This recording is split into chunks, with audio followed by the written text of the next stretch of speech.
Westminster College, located in Salt Lake City, Utah, is a center of learning and cherished alma mater to thousands of professionals across the world. Founded in 1875, Westminster's purpose has been clear and direct since its conception: to prepare students to lead lives of learning, accomplishment, and service in a diverse and interdependent world. The Gore School of Business, located at the heart of campus, has seen its alumni go on to great and manifold heights throughout the global economy. With a mission to prepare people who think critically, act responsibly, and make a difference, Gore sees its students go on to change the world. The following is a series of interviews featuring recent and near-term graduates of Westminster College's Bill and Vive Gore School of Business, hosted by Professor Richard Haskell.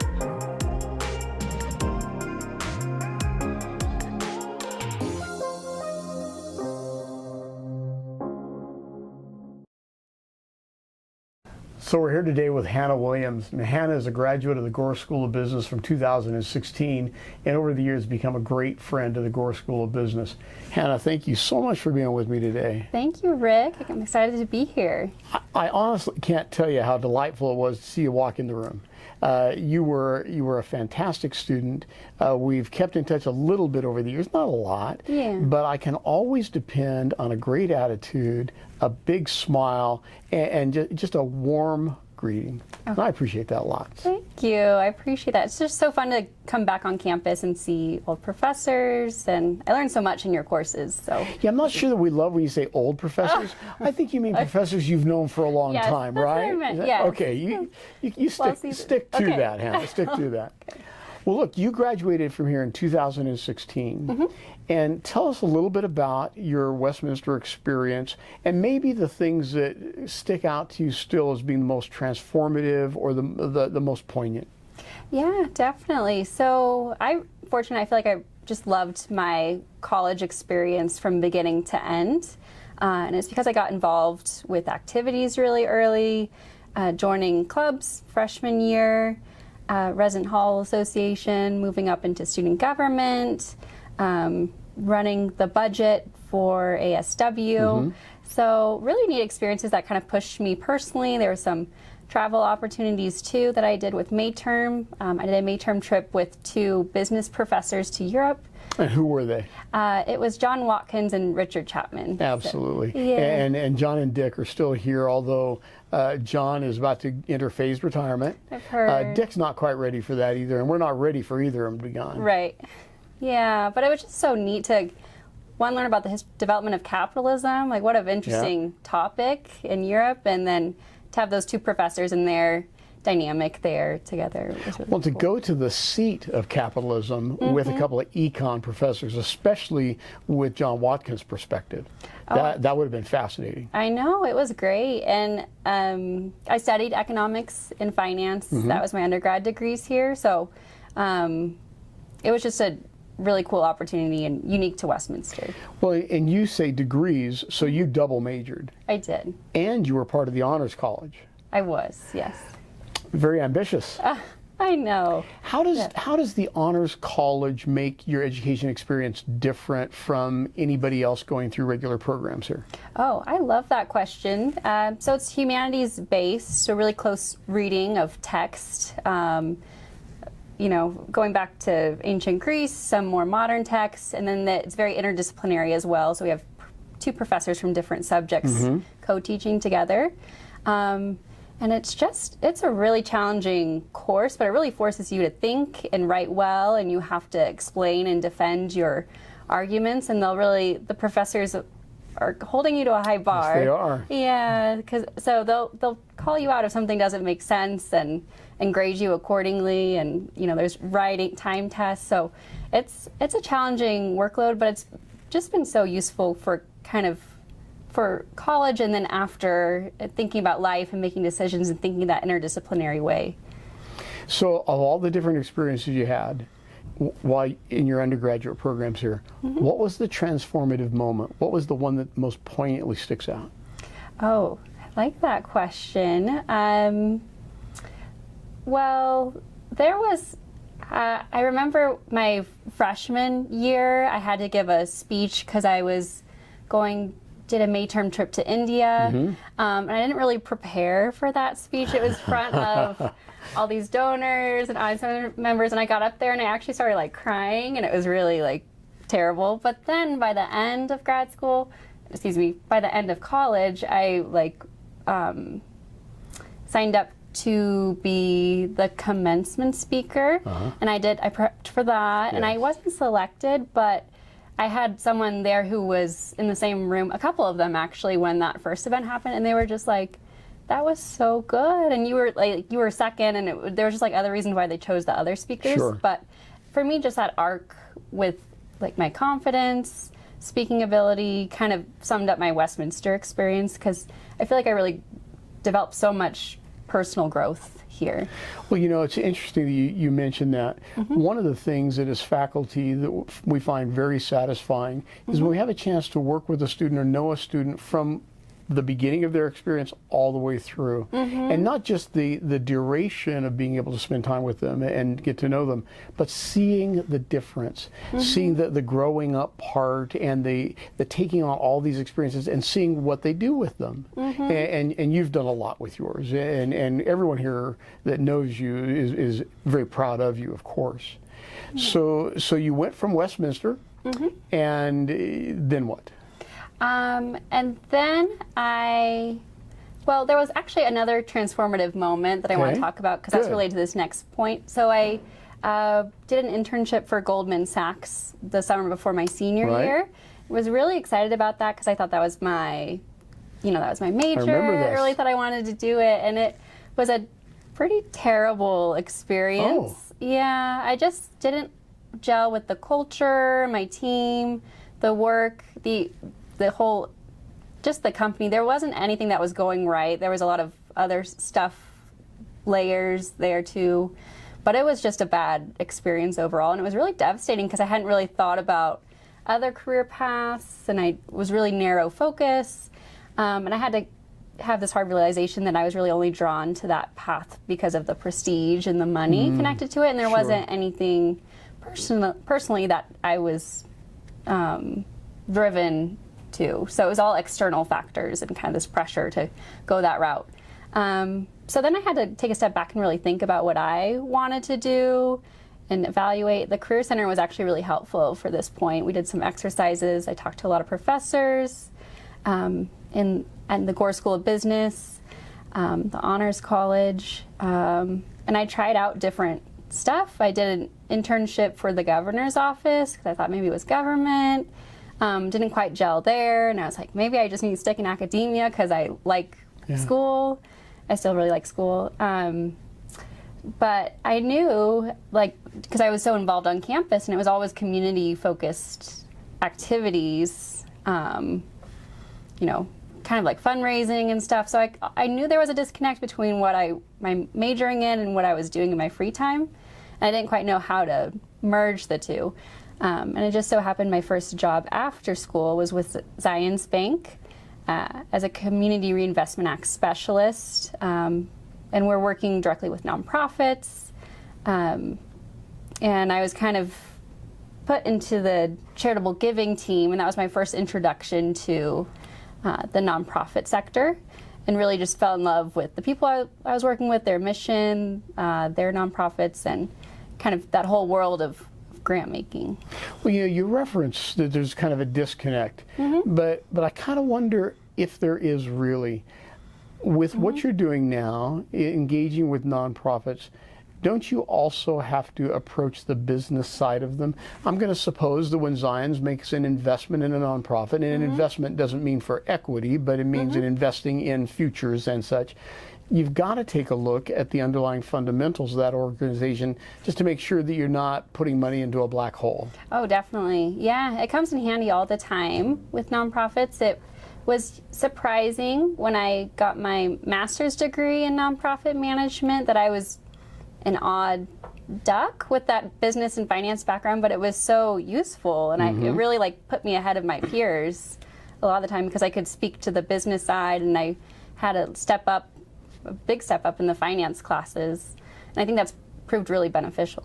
Well, it's interesting you reference that knowledge of business, or being able to speak the language of business maybe, has given you a leg up, a step up. I'm such a believer in that. We have such a great liberal arts and comprehensive program here, and people can come out of our college with really satisfying degrees that lead to very satisfying careers that aren't necessarily from the business school.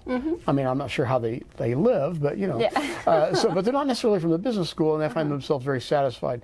But if they knew something about the language, the structure, the basic concepts and the underlying fundamentals of business, I just am so convinced that they could go yet further and do yet more.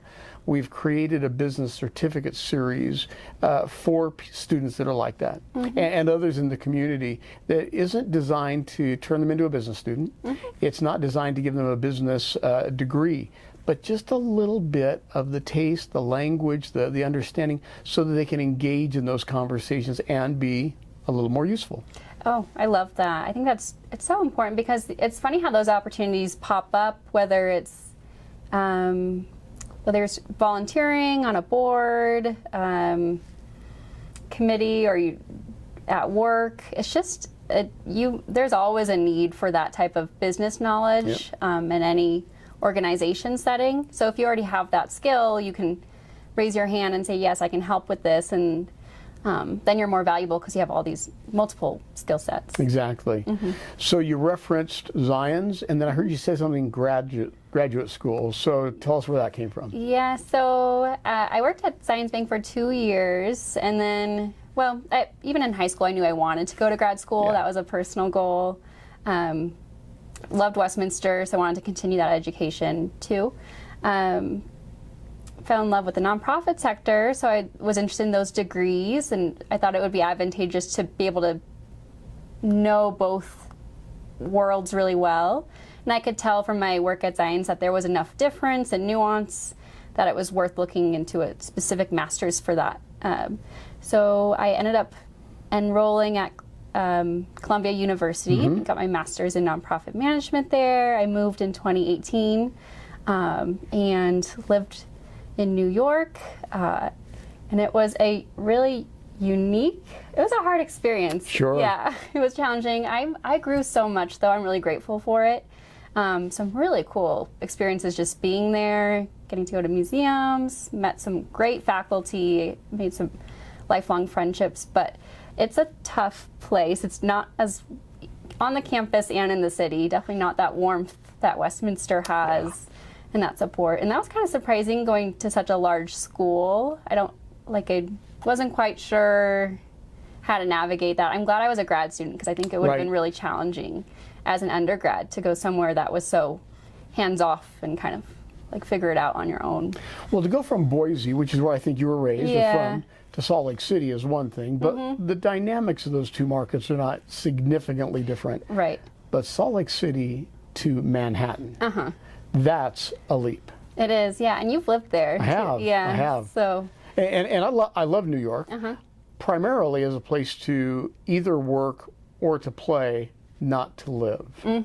But that's me. That's me. Yeah, and I figured that out pretty quick. But I tried to make the best of it. It was funny because it was so hard. So I really wanted to.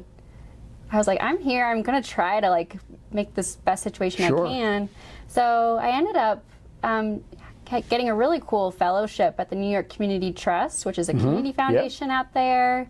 They're really big. They have $3 billion in assets, and they're a grant-making institution. So that was exciting to see. I ended up working for the Rockefeller family for a little bit for their personal family foundation. And I connected with them because I was babysitting for this woman, and she was at this event with the Rockefellers, and she was like, oh, my babysitter is really interested in grant making. So that's how it's just so funny. I think what a great connection. I know, that New York, where place is important sometimes. So.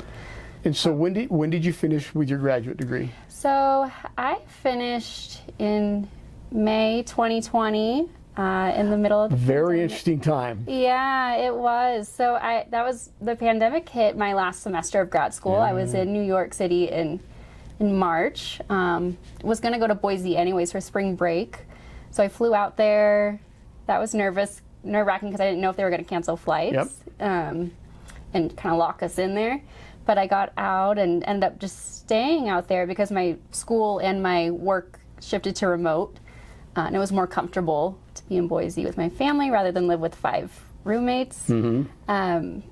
And then I graduated remotely, and it was kind of a bummer. It's just it's a hard, I think I'm still kind of processing all that. A little bit of a letdown? Yeah, and I'm fortunate I can go back to New York. Well, we'll talk about the little consulting firm that I Sure. Because 2 classmates started a consulting firm for nonprofits. They graduated in 2019 in December. All those graduate students kind of got bumped too by the pandemic. A lot of them were laid off and stuff. But I saw how recessions can kind of cultivate a lot of ingenuity because there's not a lot of job opportunity. So that's why they formed a consulting firm, and they asked me to join. And I was, my job at the trust was wrapping up, so I said sure, and that would fill my time as I job hunted, and it was a lot of fun, and I just enjoyed working with my classmates and applying what we learned. And I get to travel occasionally and go back out to New York City too. So what's the name of that firm, and what's the focus of the work that you're doing? Sure, so it's Almora Advisors, and we're a consulting firm for nonprofits and grant makers. So we specialize in strategic planning, board governance, and fundraising. And we're a remote firm, so that's how we're able to work with small to medium-sized nonprofits and give them a highly personalized experience. And that's kind of your passion project on the side at this point. You have other full-time employment as well. I do, yeah, I'm doing both. So it's funny because one reason I didn't like Goldman Sachs was the work hours, but I feel like I'm working very similar hours. No doubt. Actually. So, and I love what I do. I feel so fortunate. It's like very life-giving. So I think that just kind of speaks to the importance of making sure you find a job that you love, or an area that you love. The people are really important too. But if you can find that right mix, then you can work long hours. Well, when you're doing something you're interested in, and especially if there's a passion, really a passion for that, then many hours is not drudgery. If you're just counting time, many hours is torturous. Right. Very different. And you mentioned doing something you love. We hear students talk about that a lot. Here we are on the campus of a liberal arts college. A lot of the faculty on this college will say, you must do something that you love. And I try to temper expectations for students and say, hey, let's put this in perspective. A job that you will love may be where you love 20% of what you do, and the other 80% you do so that you can do the 20% that you love. Right. Very seldom are we going to love 100% of our functions. And I imagine that's still true for you, right? It is, yeah. Both the jobs have tasks that are very tedious, and I'm like, it's kind of a bear to get through, but they're important. They have to get done, and but it's really nice that there are most of the job I'm excited about, and I enjoy the people too that I work with. So I think it's recognizing that it's always a balance. Well, in fact, you already knew some of those people and some of the mission and focus of your current employer from before grad school, didn't you? Yeah, I did, because I worked at Zions Bank, left the bank to go to grad school, really wanted to be fully invested in New York, worked for firms out there. Some just didn't have that great of a culture, and I didn't want to stay. Others, I realized it. The pay, even if it's a grant-making institution, it's still a nonprofit, and you're in New York City, and I had to live there. And I was like, I don't think this is quite gonna.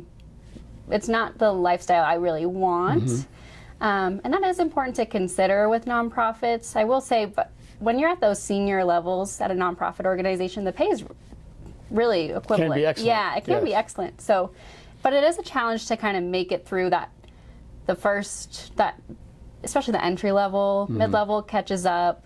But that's something for students to consider. So I was kind of reckoning with that. Plus the pandemic too was still going on in New York, and it wasn't a great place to live at the time. So was in Boise, job hunting. My former boss from Zions reached out. I had left on really good terms with them. And he asked if I was interested in coming back and building a strategy for the grant making because they really needed one.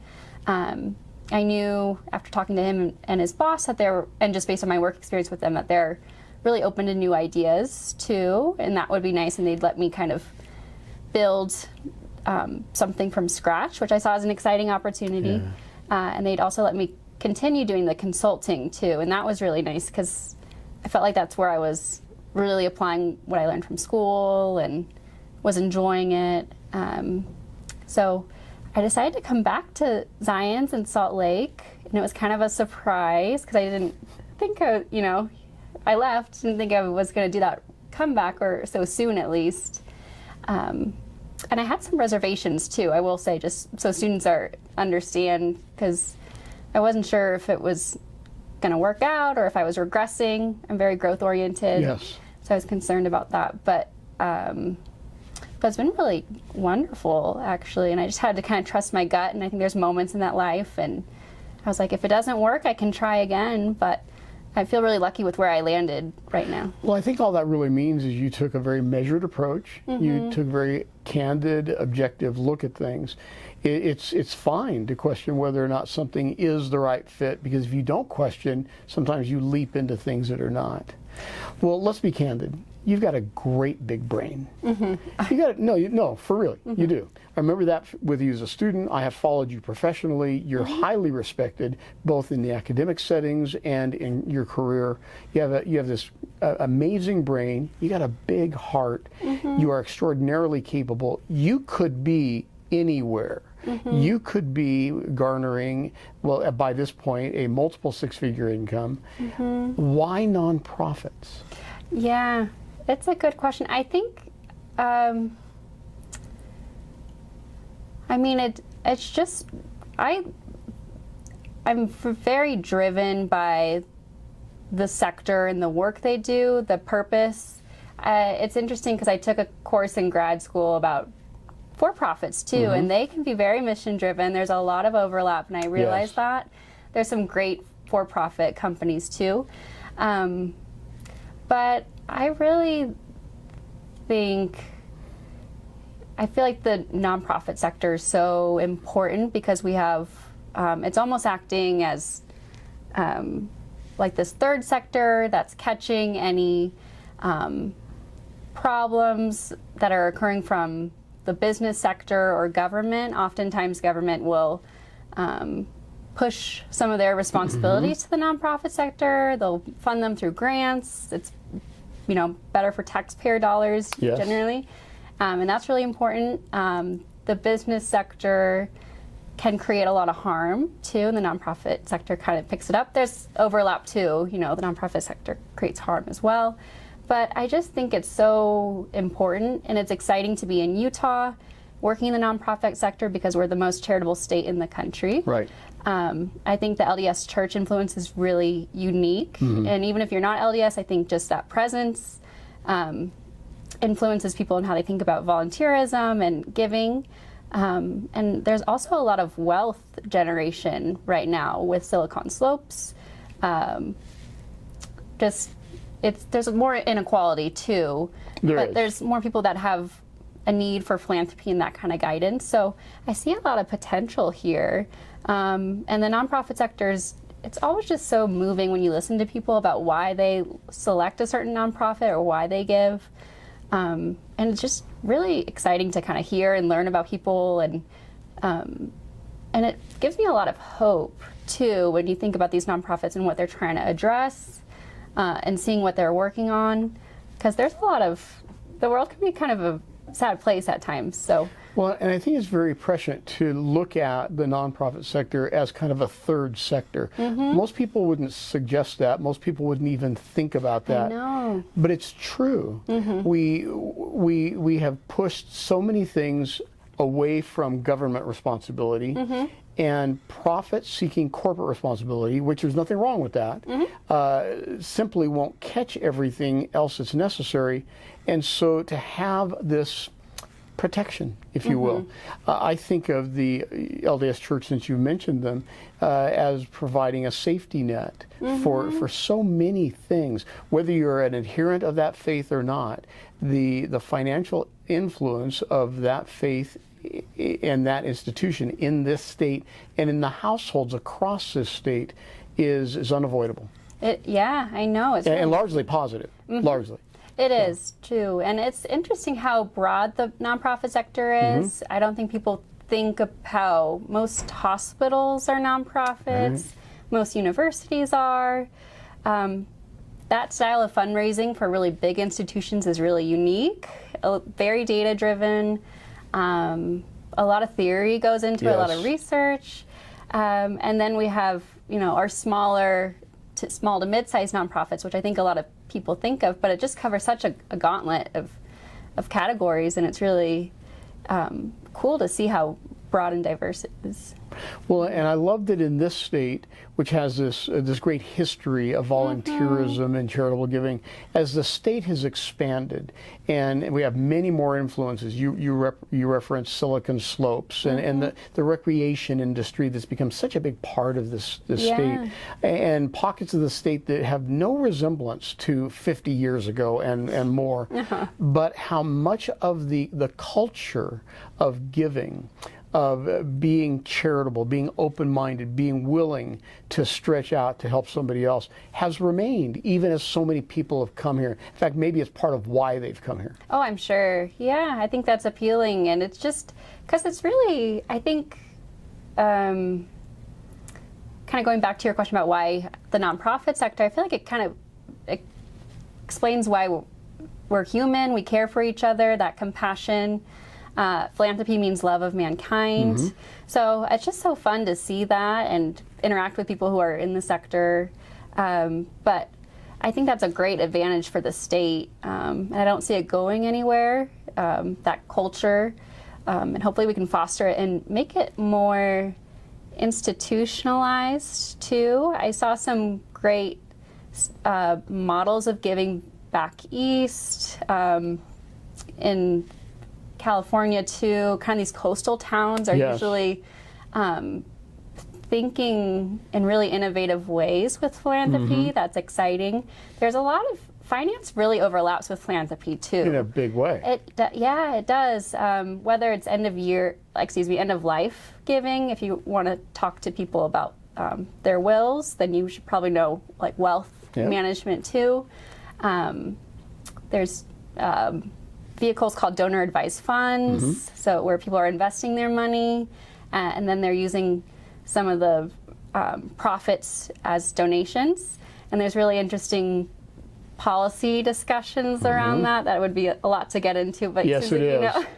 But it's kind of exciting to kind of see all that. So if you're a business student, I think there's a lot of opportunity in the nonprofit sector and philanthropy for that knowledge. Hannah, you were a delight when you were here as a student, and we've been so proud of you. I've watched your career. I'm glad you feel like you had to come back to Utah, and I think that not only is that our gain, but probably Zion's gain as well. Thank you for spending your time with me today. Oh, thank you so much, Rick. I really enjoyed this. My name is Rick Haskell, and I'd like to thank you for watching this video as part of the Grads of Gore video series. In this series, we highlight graduates from Westminster College's Gore School of Business, brought to you through the Center for Financial Wellness. We'd like to invite you to follow us on social media at our Instagram, YouTube, LinkedIn, and Facebook sites. You're welcome to use the QR codes provided or simply go to this site. Thank you.